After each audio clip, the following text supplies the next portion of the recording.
სტიქია გურიაში დიდ თოვლობისგან გამოწვეულ პრობლემებთან გამკლავება ამ დრომდე რეგიონის მთავარი გამოწვევაა. პრობლემები რჩება ელექტროენერგიის, ბუნებრივი აირისა და წყლის მიწოდების კუთხითაც. სტიქიის სალიკვიდაციო სამუშაოებში ადგილობრივ ხელისუფლებასთან და მოსახლეობასთან ერთად მაშველები, მოხალისეები და თავდაცვის ძალები მონაწილეობენ. ჩემი კოლეგა ნათია კენქაძე გვიერთდება გურიიდან. ნათია, რა ვითარებაა ადგილზე?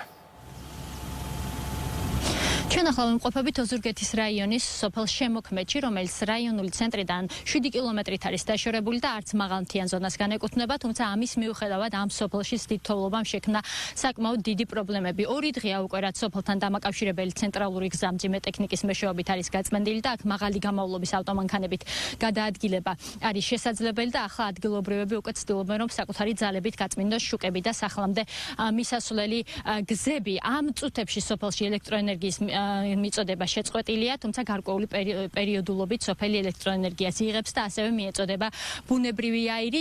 წყლის მომარაგებას კი გასული გაცილებით რთული დღეების განმავლობაში ისინი ახერხებდნენ ეზოებში განთავსებული ჭებიდან. ერთ-ერთი მთავარი პრობლემა, რომელიც როგორც ამ სოფელში, ასევე ყველა იმ სოფელშია, სადაც დამაკავშირებელი გზის გაწმენდა უკვე მოხერხდა, არის სახლების გადმოთოვლა, განსაკუთრებით იმ ნაგებობების, რომლებიც როგორც ადგილობრივები გვიყვებიან, უკვე ვეღარ უძლებს თოვლის სიმძიმეს და განიცდის დეფორმაციას, არიღება კარი და ფანჯრები. ადგილობრივები, ახალგაზრდები, რომლებიც ნაწილი აქ მუდმივად ცხოვრობს, ნაწილი კი რამდენიმე დღის წინ დედაქალაქიდან და სხვადასხვა რაიონიდან საგანგებოდ ჩამოვიდა, ცდილობენ რომ დაეხმარონ ერთმანეთს. ისინი გადაადგილდებიან სოფლებში და იმ ოჯახებში, სადაც ახალგაზრდები არ არიან და ვერ ახერხებენ სახლის გადმოთოვლას, უწევენ დახმარებას და მუშაობენ მთელი სოფლის მასშტაბით, თუმცა ამ სოფელში სამწუხაროდ დიდ თოვლობას ნგრევა უკვე მოყვა. ერთ-ერთმა სახლმა, რომელიც როგორც ადგილობრივები გვეუბნებიან, სხვათა შორის არ იყო ძველი აშენებული და რამდენიმე წლის წინ აშენდა, თოვლის სიმძიმეს ვერ გაუძლო. ამ დროს ოჯახის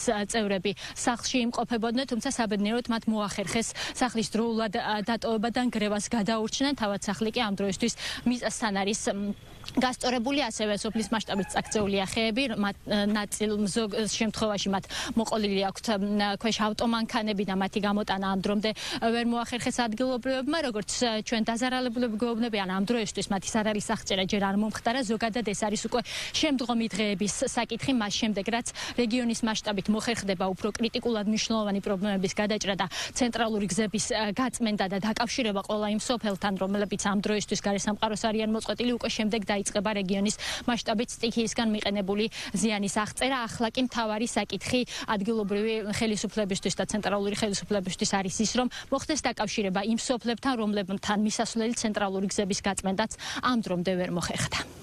ახალგაზრდები, ვისაც შეუძლია რომ ავიდეს სახლებზე და ეხმარონ მეზობლებს, ისინი მუშაობდნენ დაახლოებით 3 დღის განმავლობაში.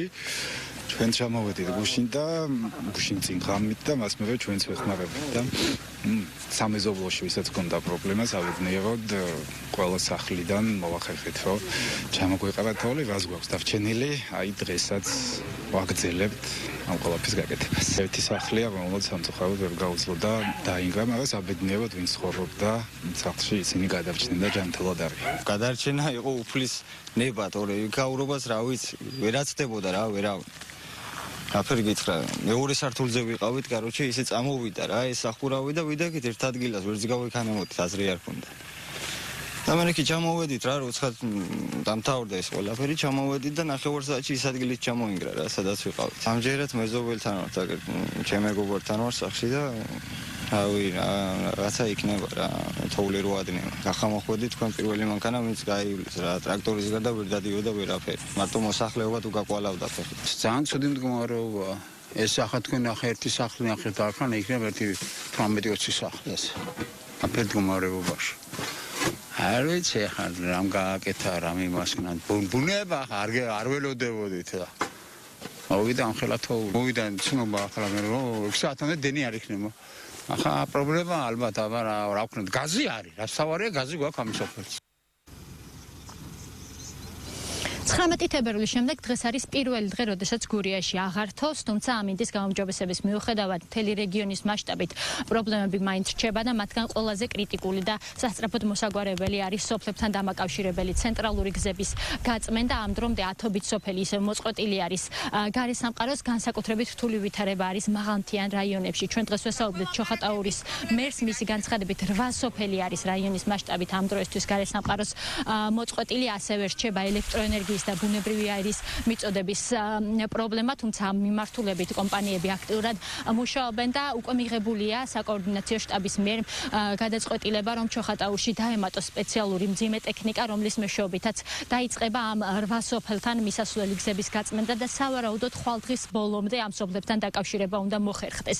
მთლიანად გურიის მასშტაბით არაერთი სოფელი ამ დრომდე არის მოწყვეტილი გარესამყაროს, მათთან დაკავშირება ხერხდება მხოლოდ თოვლმავლებით და დრონების მეშვეობით. ამას აკეთებენ როგორც მოხალისეები, რომლებიც მთელი საქართველოს მასშტაბით ჩამოვიდნენ გურიაში და მათი უდიდესი ნაწილი არის ადამიანები, რომელსაც აქვთ რთულ რელიეფში და რთულ პირობებში გადაადგილების შესაძლებლობა და ასევე არიან მაღალი გამავლობის ავტომანქანებით, ასევე მაშველები, ადგილობრივი და ცენტრალური ხელისუფლების წარმომადგენლები, როგორც ცნობილია, თავდაცვის ძალები არის ჩართული სტიქიის სალიკვიდაციო სამუშაოებში და ისინი ცდილობენ, რომ სხვადასხვა საშუალებით მიაწოდონ მოსახლეობას პირველადი საჭიროების პროდუქტები და განსაკუთრებით მედიკამენტები იმ სოფლებში, რომლებშიც გზების მიყვანა ამ დრომდე ვერ მოხერხდა.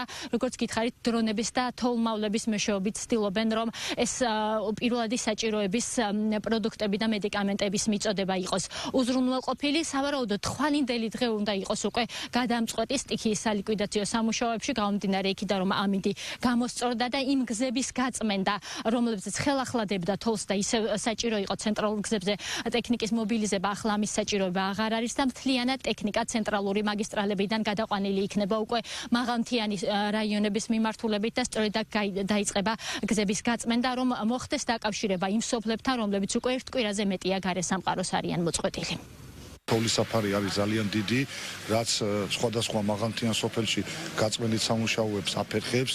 როდესაც მძიმე ტექნიკა გაივლის, ინტენსიური თოვლის შედეგად კვლავ კიდე უნდა გავწმინდოთ ეს ადგილები. შესაბამისად საზოგადოებას მოუწოდებს სიმშვიდისკენ, ჩვენ ყველა სოფელში, ყველა ოჯახთან გვაქვს კომუნიკაცია. მიუხედავად 24 საათიანი მუშაობისა, ჯერჯერობით მაინც კვლავ გვჭება 8 სოფელი ისეთი, სადაც ვერ შევედით, უკვე მძიმე ტექნიკა გზაშია, სპეცტექნიკა, რომლითაც აღნიშნულ 8 სოფელში შევალთ და გავწმინდავთ. ასევე მძიმე მდგომარეობაა სახლების კუთხითაც, რამოდენიმე სახლი დანგრეულია მაღალი თოვლის საფარის შედეგად.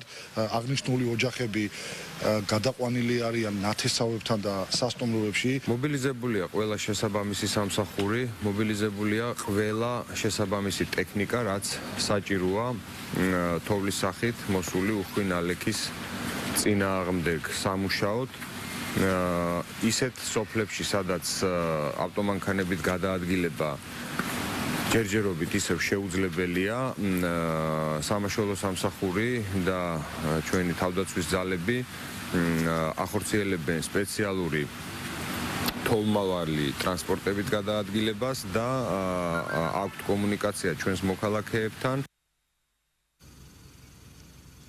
გურიის მასშტაბით ყველა რაიონში არის შექმნილი საგანგებო შტაბები, რომლებიც იღებენ მოსახლეობისგან ინფორმაციას მათი საჭიროებების შესახებ და აწვდიან უკვე ცენტრალურ საკოორდინაციო საბჭოს ინფორმაციას. საკოორდინაციო საბჭო მოქმედებს ოზურგეთში და საღამოს დაგეგმილი არის კიდევ ერთი შეკრება. შინაგან საქმეთა მინისტრი ამ დრომდე იმყოფება გურიაში და საღამოს გამართულ სხდომაზე უნდა დაიგეგმოს უკვე ხვალინდელი დღის ზუსტი გეგმა, ყველა ის ნაბიჯი, რომელიც იქნება გადადგმული იმისთვის, რომ სტიქიის სალიკვიდაციო სამუშაოები წარიმართოს და განსაკუთრებით დაუკავშირდნენ იმ სოფლებს, სადაც ცენტრალური გზების მიყვანა ამ დრომდე ვერ მოხერხდა. მადლობა ნათია. ნათია კენკაძე საუბრობდა გურიიდან პირდაპირ ეთერში.